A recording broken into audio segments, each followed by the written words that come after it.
Hello student आज देखो हम क्या करेंगे। आज का जो टॉपिक है हमारा फीचर्स ऑफ कंसाइनमेंट है। ठीक है, लास्ट क्लास में हमने कंसेप्ट ऑफ कंसाइनमेंट किया था। आज जो हम फीचर्स ऑफ कंसाइनमेंट करेंगे ये बहुत इंपॉर्टेंट है स्टूडेंट। एग्जाम के लिए आपका अक्सर एग्जाम में पूछा जाता है कि फीचर्स ऑफ कंसाइनमेंट क्या क्या है। तो देखो स्टूडेंट, फर्स्ट पॉइंट है हमारा, goods are forwarded by the consignor to the consignee. ठीक है, गुड्स को जब हम फॉरवर्ड करते हैं, ठीक है, कंसाइनर के द्वारा कंसाइनी को with an objective of sale at a profit. ठीक है, हम क्या करते हैं, को एट ए प्रॉफिट पे लेके, ठीक है, हमारा ऑब्जेक्टिव क्या होता है कि हमारे ज़्यादा से ज़्यादा सेल हो विद प्रॉफिट हो। ठीक है, वो हमारा ऑब्जेक्टिव जो होता है वो हमारा कंसाइनमेंट का फीचर है। ठीक है, कभी भी हम सेल ऐसे ही नहीं कहेंगे कि हमारा जितना भी हमारा गुड्स है वो सारा सेल कर दो, प्रॉफिट हो ना हो। ठीक है, तो वो कंसाइनमेंट नहीं है। कंसाइनमेंट का मतलब ही है कि sale at a profit. Okay, second point है, under the consignment goods are to be treated as the property of the consignor. Consignment में गुड्स हमेशा कंसाइनर की प्रॉपर्टी रहेगी। ठीक है, कंसाइनर की प्रॉपर्टी रहेगी, कंसाइनी की कभी नहीं रहेगी।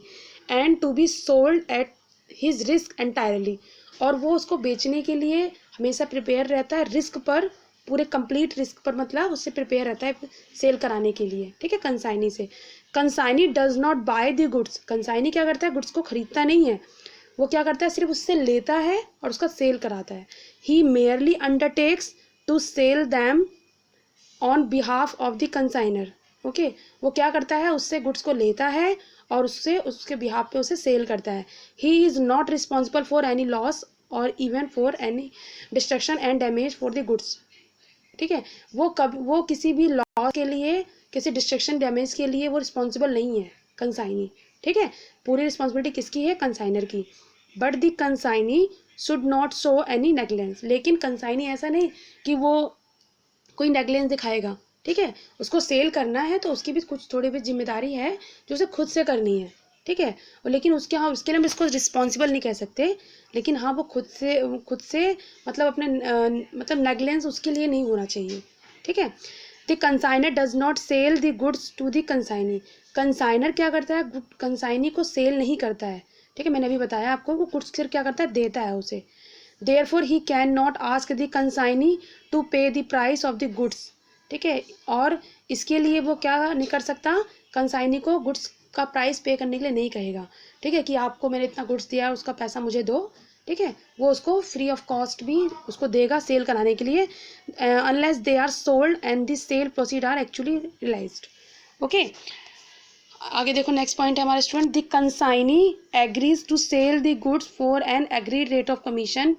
कंसाइनी जो है वो एग्री होता है गुड्स को सेल करने के लिए, जो कमीशन उसके एग्रीड बेसिस पे होती है कंसाइनर से। And is allowed to deduct his commission due from the sale proceed, और उसकी जितनी भी सेल होती है उसमें से वो अपना पूरा कमीशन डिडक्ट कर लेता है।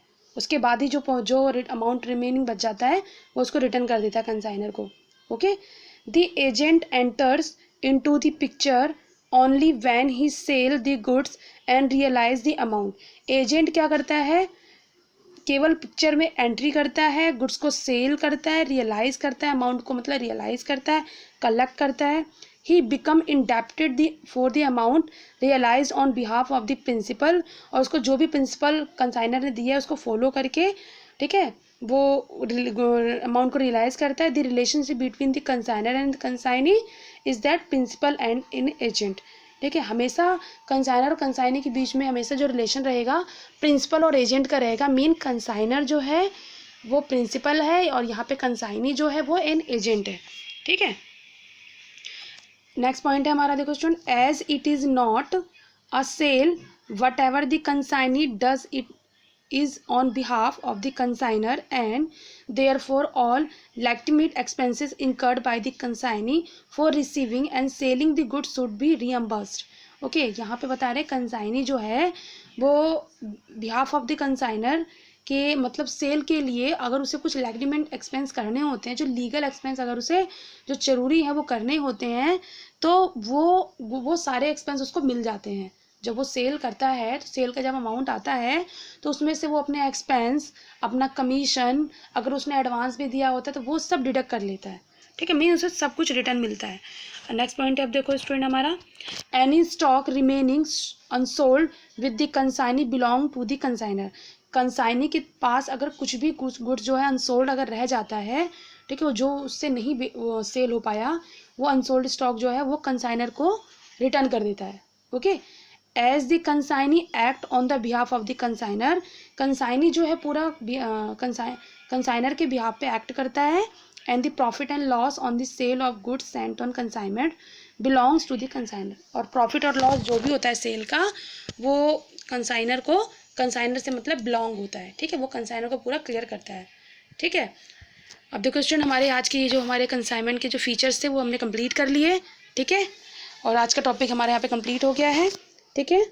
और प्लीज़ स्टूडेंट आप कमेंट करके जरूर बताया कीजिए कि आपको कैसा लगा वीडियो, अच्छा लगा या आपको समझ में आया, ठीक है। तो हमें भी थोड़ा मोटिवेशन मिलता है। Okay, thank you and bye and take care and please like and comment. Okay, bye.